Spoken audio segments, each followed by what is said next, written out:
अम्बा यानी पार्वती दोनों भगवान के पुत्र बनकर सहन नहीं कर सकता, लेकिन उनके जो पुत्र थे भगवान के इस उपदेश को गंभीरता पूर्वक नहीं लिया और एक बार विश्वामित्रोचितः कणवो दुर्वासा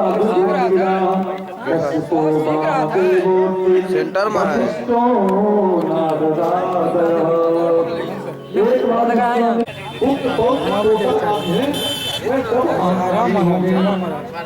ब्राह्मणों का अपमान करेंगे, संतों का अपमान करेंगे और फलता इनका नाश हो जाएगा। तो भगवान पुत्र पौत्रों को उपदेश नहीं करते थे, उन्हें समझाते भी थे।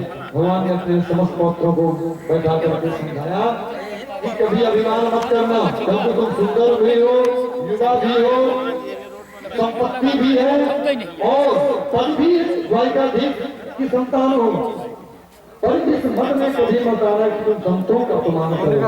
राय करते व्यक्तियों का सिर छोड़ किसी को कुछ मानता नहीं है और किसी को संपत्ति मिल जाए वही अभिमान। 4 मिनट और बचाइए मेमोरी। प्रभु 4 मिनट तुम्हारे लैपटॉप में भेज दे थे, कॉपी कर दे थे मैं भैया को भैया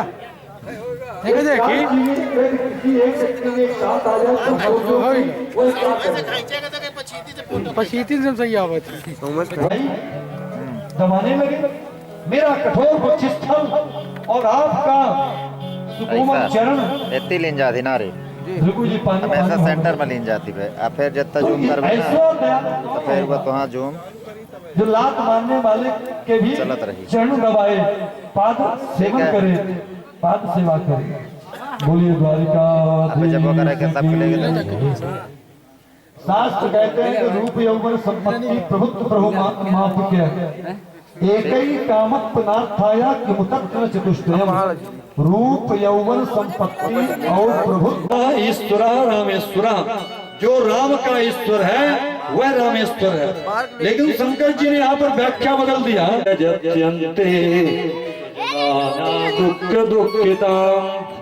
भगवान कहते हैं कि मैं जिसके ऊपर कृपा करता हूँ उसका धन स्त्री पुत्र वैभव सब कुछ हरण कर लेता हूँ, और जब वह निर्मल मन का हो जाता है तब मैं उस पर कृपा करता हूँ और उसे इतनी तो कभी नाराज नहीं होते।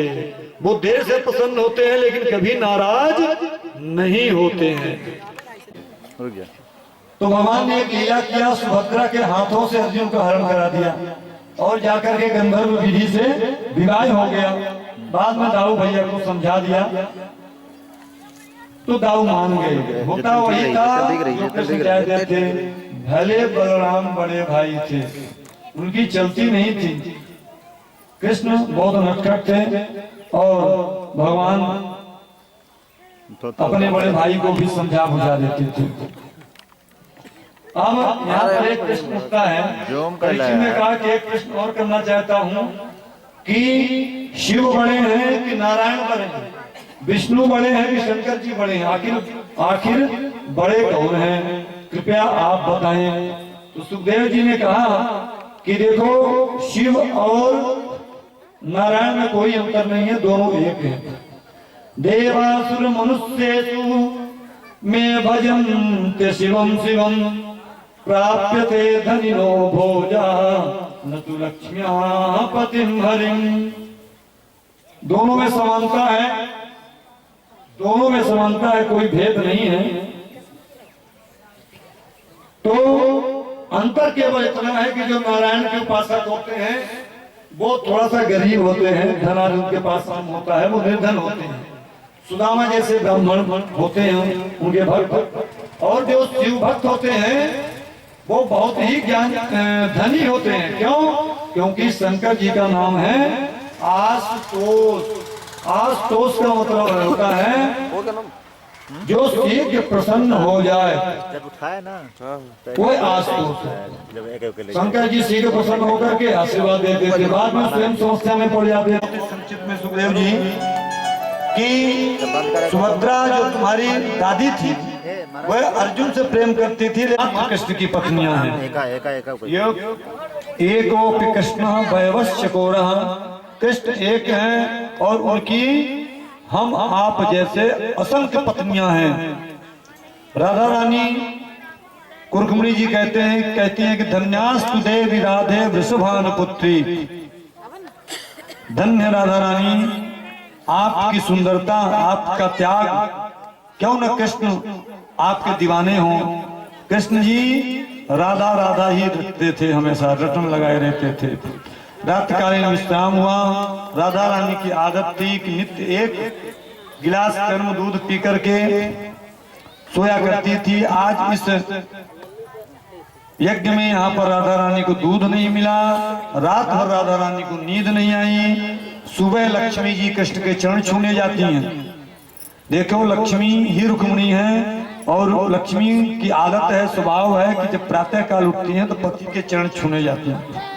रुक्मिणी जी जाती हैं तो हमारे ठाकुर करवट बदल रहे थे, सोए नहीं थे। रुक्मिणी ने पूछा प्रभु आप सोए नहीं, आपको नींद नहीं आई? ठाकुर कहते हैं कि कल रात राधा रानी को नींद नहीं आई तो मैं भी नींद नहीं आई। रुक्मिणी जी ने कहा कि राधा रानी को नींद क्यों नहीं आई? ठाकुर जी कहते हैं कि राधा रानी को एक गिलास गर्म दूध पीने की आदत थी और उन्हें दूध मिला नहीं, वो सोई नहीं तो मैं भी नींद नहीं आई। रुक्मिणी जी ईर्षावश कि राधा से इतना प्रेम करते हैं, ईर्षावश दूसरे दिन अत्यधिक गर्म दूध एक गिलास लेकर के जाती हैं और राधा रानी को देती हैं। राधा रानी को कहती हैं कि ये द्वारिकाधीश भेजे हैं। जैसे राधा रानी ने सुना कि ये कृष्ण भेजे हैं, तुमने ये नहीं देखा कि गर्म दूध है कि ठंडा दूध है, एक ही श्वास में पूरी गिलास भरा दूध पी जाती हैं। दूसरे दिन जब पुनः रुक्मिणी जी कृष्ण के चरण पटोलने जाती हैं तो क्या देखती हैं कि कृष्ण के चरणों में फफोले पड़े हुए, छाले पड़ गए हैं। गोविंद से रुक्मिणी जी पूछते हैं कि स्वामी आज आपके चरणों में फफोले क्यों हैं? कन्हैया कहते हैं रुक्मिणी, राधा रानी के हृदय में मेरे चरणों का वास है। कल तुमने राधा रानी को अत्यधिक गर्म दूध दिया था और राधा ने इसे पान कर लिया, जिसके कारण मेरे चरणों में फफोले हो गए, जल गए मेरे चरण। ध्यान देना, राधा रानी भगवान बंशीधर से प्रेम करती थी, परमात्मा के चरणों से प्रेम करती थी, चक्रधर से प्रेम नहीं करती थी। भगवान जब तक बांसुरी लिए थे जब तक राधा रानी के साथ में थे। इसके बाद उन्होंने बांसुरी का परित्याग कर दिया था। बोलिए द्वारिकाधीश की। त्याग को देखना है तो आप राधा रानी के जीवन में देखो, और प्रेम देखना है तो गोपी के जीवन को झांको, उनके आदर्शों को पढ़ो, सुनो तो समझ में आएगा कि प्रेम क्या है। प्रेम के बस में होकर के हमारे कन्हैया छटाक भर माखन के लिए गोपियों की सारे पर नाचती थी। ताही अहीर की छोहरिया छछियां भर छाछ पे नाच। इतना प्रेम करती थी गोपियां कृष्ण से। नंदो गोपाश्च गोपिश्च गोविंद चरणाम्बुजे मना चित्तम पुनर्हंतुर मनीषा मथुराययो। सभी ब्रजवासी वापस जाते हैं, भगवान से पुनः अलग होते हैं और अपनी मनोबुद्धि को मथुरा भेज देते हैं। बोलिए द्वारिकाधीश की जय। राजा परीक्षित से आचार्य सुखदेव कहते हैं कि भगवान से तुम्हारे तीन संबंध है परीक्षित। पहला संबंध है कि ईश्वर अंश जीव अविनाशी चेतन अमल सहज सुख राशि सो माया बस भयं गुसाई बंध्यो कीट मरकट की नहीं। ईश्वर का संबंध जीव से है, हम लोग ईश्वर के अंश हैं, उसी अंशी के अंश हैं। और दूसरा संबंध है कि कृष्ण ने तुम्हारी माता के गर्भ में जाकर के चारों तरफ छाया है अंधेरा, सोचित कोई राह नहीं, सोचित कोई राह नहीं है।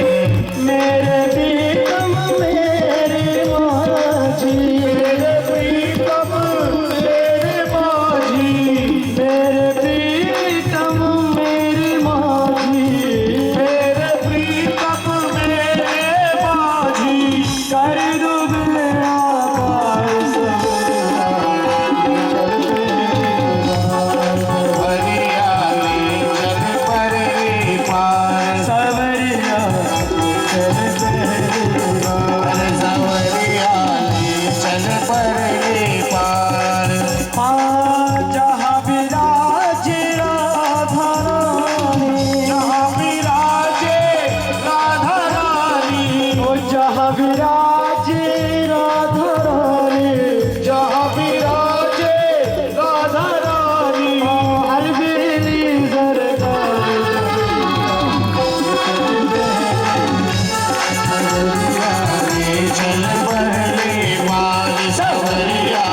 सरकार की।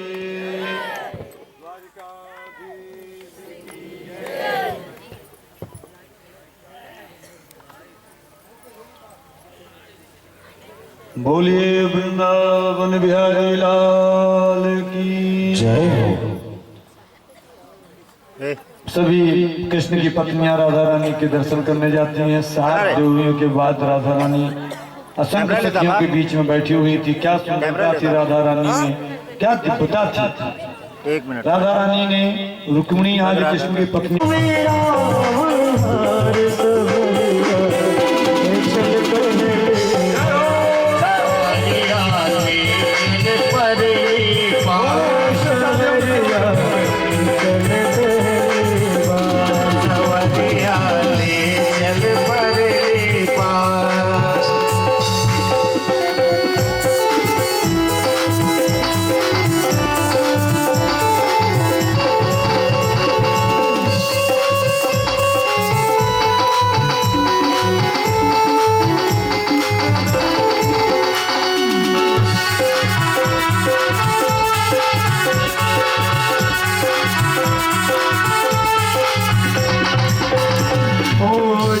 की कुछ परवाह नहीं है, जग के कुछ परवाह नहीं। बिहारी चल परे पार, सावरिया चल परे पार, सावरिया ले चल परे पार।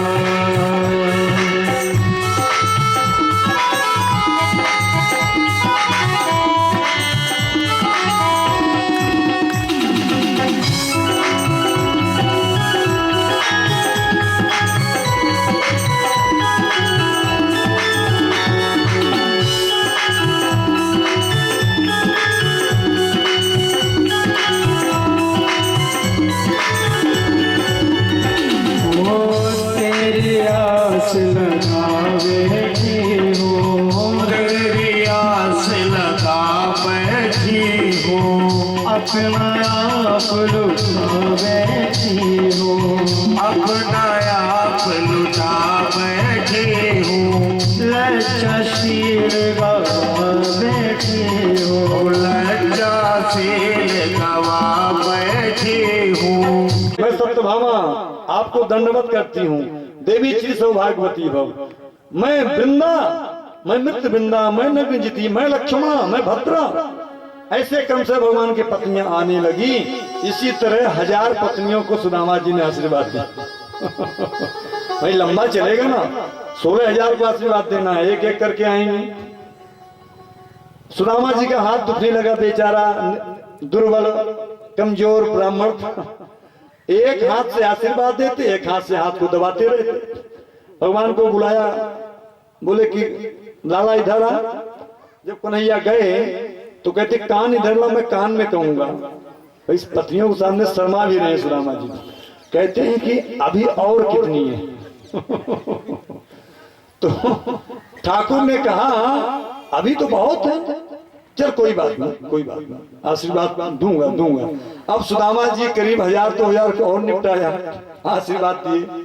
फिर बुलाया, बेचारा सुदामा हाथ दुख रहा, थक गया, आशीर्वाद दे देकर। देवी श्री सौभाग्यवती भव, देवी श्री सौभाग्यवती भव, देवी श्री सौभाग्यवती भव।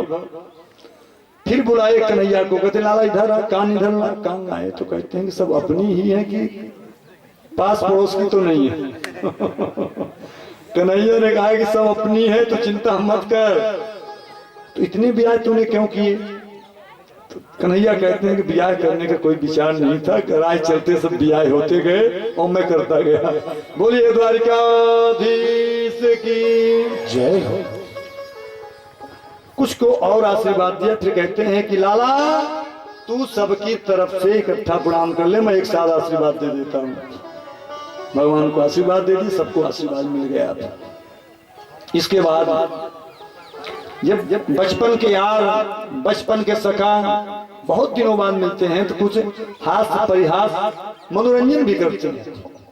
अब हाल चाल पूछने लगे। भगवान कहते हैं, ठाकुर जी कहते हैं कि ये बता तू कहता था कि मैं विवाह नहीं करूंगा, क्या तूने विवाह किया? सुदामा कहते हैं कैसी बात पूछता है बीच में, इतने लोगों की भीड़ में ये सब अकेले में बातें की जाती है। भगवान कहते शर्मा मत, सब अपना ही परिवार है, इनके सामने तुझे कैसी शर्म आती है। सुदामा जी कहते हैं पहले तो विचार करने का मन नहीं था, बाद में पिताजी ने जबरदस्ती किया तो ब्याह हो गया। ऐसे ऐसे ब्याह हो गया, बच्चे भी हैं, बच्चे भी होंगे। तू कैसा है, तो अपना हाल चाल बता। तो सुदामा जी कहते हैं मैं क्या बताऊं लाला, दुनिया में मुझसे अधिक प्रसन्न और खुश आनंद से कोई नहीं। भगवान कहते हैं कि वो तो बाहर से दिख रहा है, तू कितना खुश है। देखो सुदामा ने अपनी गरीबी के बारे में गोविंद को बताया नहीं, एक शब्द उन्होंने कहीं नहीं कहा कि मैं अत्यंत गरीब हूं, मेरे खाने को नहीं, मैं दीनहीन हूं।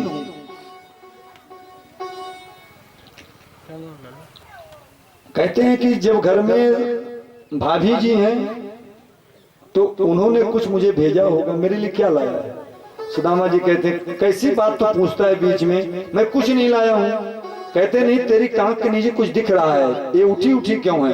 सुदामा जी पोटली दबाए हुए थे, तो कृष्ण जी देखते ही देखते उस पोटली को निकाल लिए। हमारे कन्हैया जी क्यों बैठे हैं?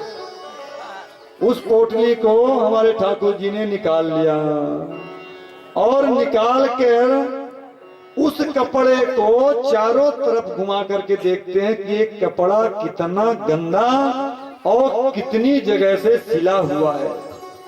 भगवान समझ गए कि इसके जीवन में बहुत गरीबी है, इसके घर का एक चावल का दाना भी नहीं है।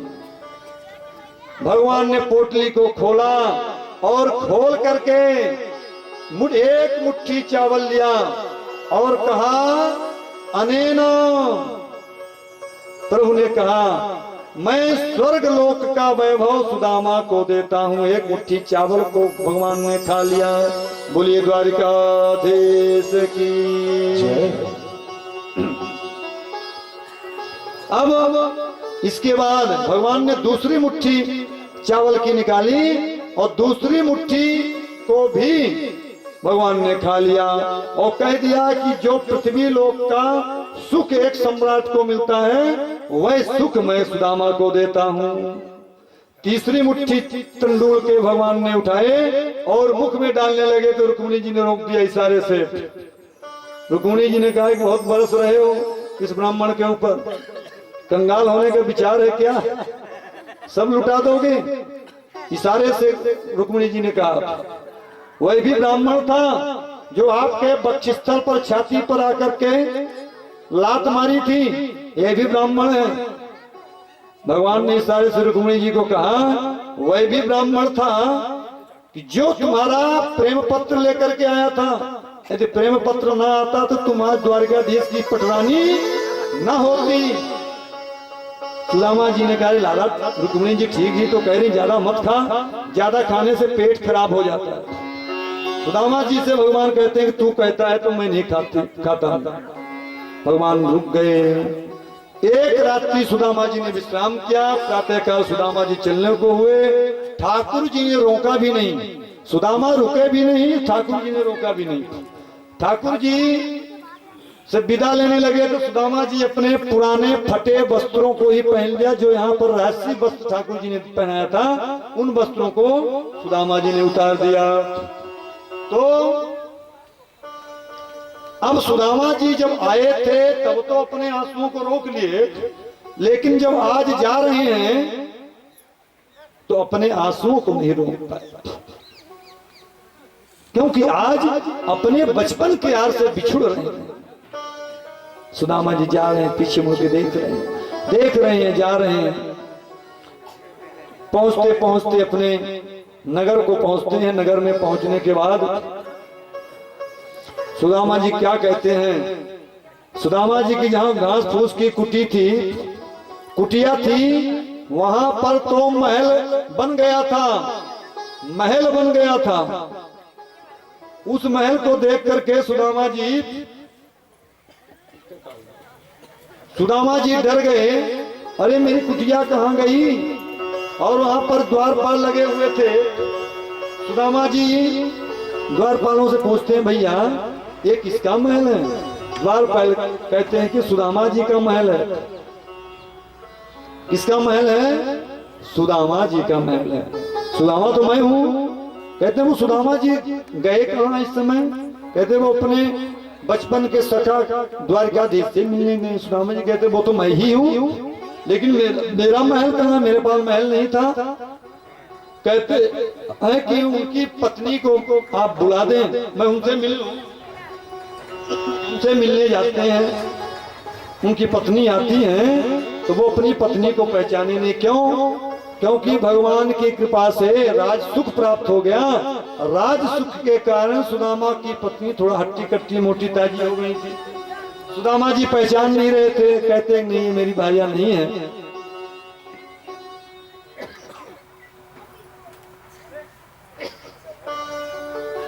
और सुदामा जी चलने लगते हैं। तब सुशीला दौड़ करके आते हैं, स्वामी आप कहाँ जा रहे हैं मुझे छोड़ करके? अरे सुशीला तू इतनी मोटी कैसे हो गई? कहते हैं ठाकुर की कृपा है, हम पर तो कृपा नहीं हुई। हम गए तो हमको कुछ नहीं दिए, तुम्हारे ऊपर इतनी कृपा किए। एक संपत्ति है महल तुझे ही स्वीकार हो, मैं तो जाता हूँ वन भजन करने। सुदामा जी चल देते हैं। देखो सुदामा जी ऐसा क्यों किए? सुदामा जी क्यों सबको त्याग करके बन जाने लगे? क्यों? क्योंकि सुदामा जी को ये पता है कि प्रकाश और अंधकार में जितना अंतर है उतना अंतर भक्ति और कामना में है। प्रकाश और अंधकार एक साथ नहीं हो सकते, उसी तरह कामना और भक्ति एक साथ नहीं चल सकते। सुदामा निष्कामी थे, अन्यथा भगवान की शरण में क्यों जाते? निष्काम प्रेम थे। यदि कामनाओं को ध्यान देना, सुदामा जी ये जानते थे कि यदि मैं कामनाओं को पूर्ण करके सुखी हो जाऊंगा, जैसे ही हमने एक कामना को पूरा किया, इमीडिएटली उसी क्षण दूसरी कामना प्रकट हो जाएगी। आज हमारे पास साइकिल है, कल हम मोटरसाइकिल लेंगे। आज मोटरसाइकिल कल हम कार लेंगे, परसों हम हवाई जहाज के बारे में सोचने लगेंगे। तो कामनाएं अनंत हैं। कहते हैं कि सबसे बड़ा कौन है? भगवान। भगवान से भी बड़ी एक कामनाएं हैं जो अंत समय तक पीछा नहीं छोड़ती। ये कभी बूढ़ी नहीं होती कामना। सुदामा को पता। वहीं पर भगवान प्रकट हो जाते हैं। कहते हैं, अरे सुदामा, हमने तुम्हें इतना सब दिया, तुम इसका निरादर कर रहे हो, इसे मेरा प्रसाद मान करके स्वीकार करो। कहते हैं कि परमात्मा जब दे तो उसे ले लेना चाहिए, लेकिन उसका दुरुपयोग ना करना चाहिए। सुदामा को भगवान ने कहा कि इसे मेरा प्रसाद मानकर स्वीकार करो और इसे सत कार्यों में खर्च करो। सत कार्यों में खर्च करो। धन आया है तो इसका मतलब ये नहीं कि उसे गाड़ के रखो, उसे अच्छे कर्मों में लगाओ, सत्कर्म में कराओ, गरीबों की मदद करो, आवश्यकता जिसको है उसकी आवश्यकता को पूर्ण करो। यहाँ लगाओ, गरीब के कन्या के विवाह में लगाओ, दान करो। दान करने से कभी भी धन घटता नहीं है। देखो सुदामा जैसे निर्धन ब्राह्मण को भगवान ने गले से लगाया, यदि हमारे समाज के लोग भी प्रत्येक निर्धन को गले से लगा लें तो समझ लो कि लोगों की गरीबी दूर हो जाए। सुदामा के चरित्र में एक सार है, परमात्मा जीव मात्र के मित्र हैं। जगत में परमात्मा को छोड़कर ऐसा कोई नहीं है कि जो अपनी मित्रता का निर्वहन करे। नहीं कर सकता, कोई नहीं करता है। और जो सर्वस्व अपना दान दे दे, सिवाय ये कृष्ण ही कर सकते हैं। फिर सेवा और स्त्री करनी है तो परमात्मा की करो, उन्हीं से याचना करो, उन्हीं से मांगो।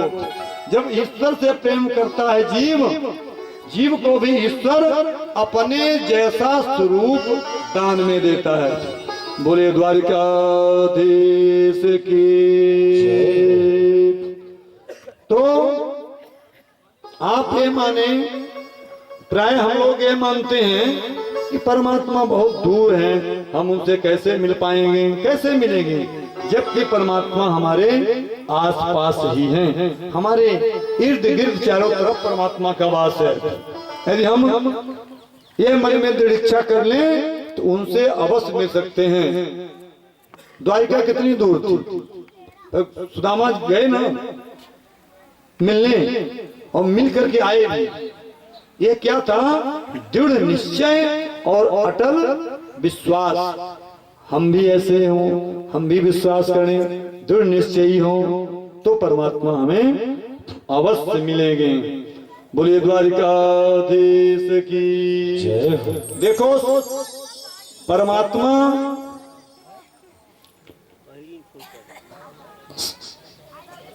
से हम शारीरिक रूप से न मिले तो कोई बात नहीं, लेकिन हमारा मन का मिलन होना चाहिए। क्यों? क्योंकि शरीर का मिलन तुच्छ है, मन का मिलन दिव्य है। तो हमें मन को परमात्मा के चरणों में अर्पण करना है। एक बार है कि बात है कि सूर्य ग्रहण के उपलक्ष्य में वसुदेव ने एक यज्ञ किया, उस यज्ञ में सभी आए।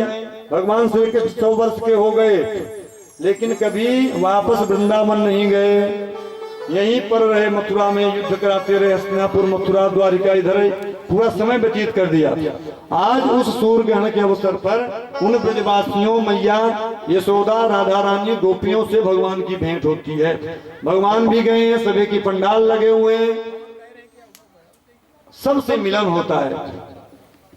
भगवान की 16,100 रानियां भी गई हुई हैं। जैसे ही मैया यशोदा ने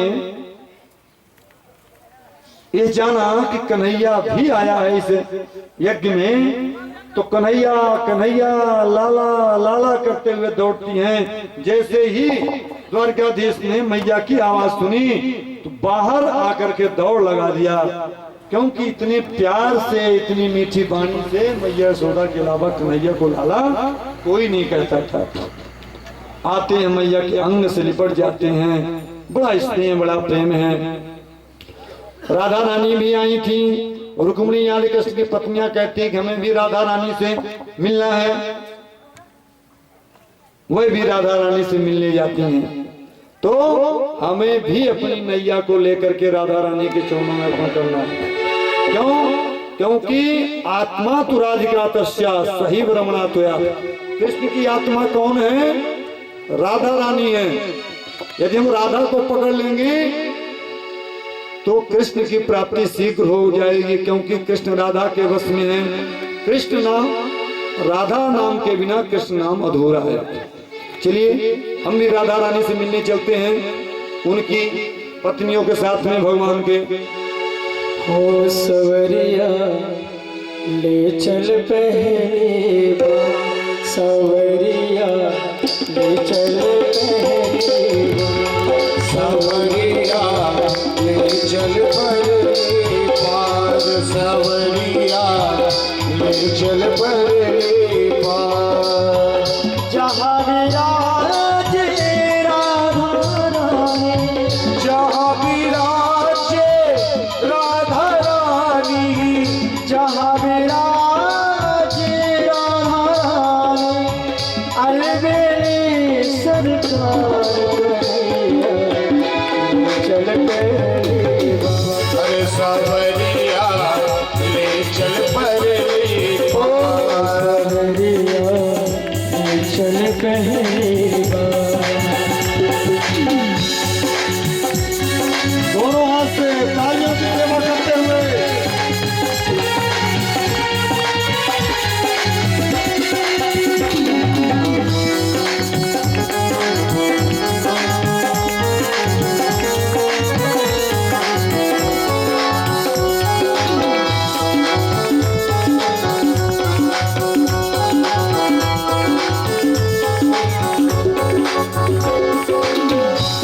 गुण गुण सब तेरे अर्पण, गुण अब गुण सब तेरे अर्पण, पाप पुण्य सब तेरे अर्पण, पाप पुण्य सब तेरे अर्पण, ये जीवन भी तेरे अर्पण, ये जीवन भी तेरे अर्पण।